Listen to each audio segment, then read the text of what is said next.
The pain never stops for JEYAKUMARI Balendran. As mothers, we're dying every day. We had children, bring them up as good human beings for a good life. We think of our children 24 hours a day and die again and again. Her eldest son, Yogendran, was shot dead in 2006. Her second son, Kajivan, killed by a shell in the last month of the war. She was separated from another son, Mahindan, as the final battle raged, and thought he was dead, until she saw a picture showing him in a government rehabilitation center. But after 10 years of searching, she's never found him. We don't know where he is, but he's not dead. He's alive. I believe that.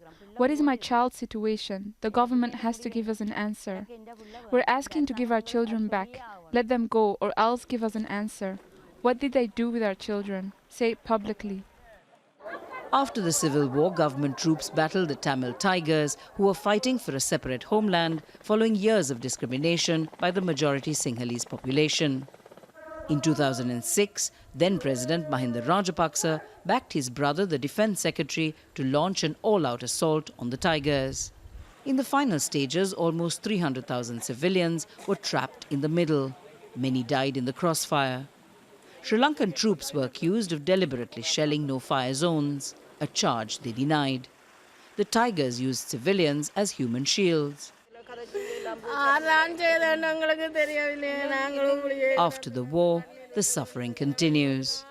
Hundreds of wives and mothers have spent the last 10 years visiting all branches of the police, the military, government, and attended every protest, demonstration and vigil. They have tried to raise their plight with international figures from the UN, but nothing. SAROJA SIVACHANDRA, who has worked with many of these women, says they are vulnerable. Way of getting income is important for them for survival, no? So there are so many abuses taking place, and even they go out for their livelihood work, house to house work. Even if they go and work in a house or workplaces, they face harassment because everybody knew she doesn't have a husband.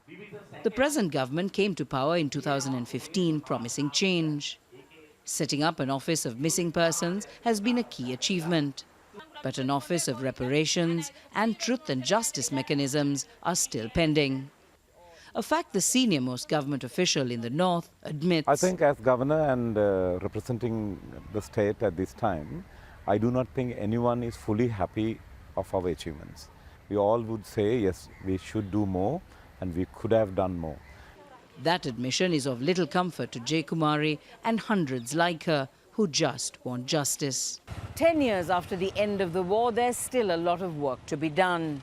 Many families depend on war widows, and they're struggling to make ends meet, find employment and rebuild their lives. Hope that this government would help them find answers is fading, and patience is running thin. But yet they wait, desperate for any scrap of information about their loved ones. Minelle, Fernandez, Al Jazeera, Kilinochchi.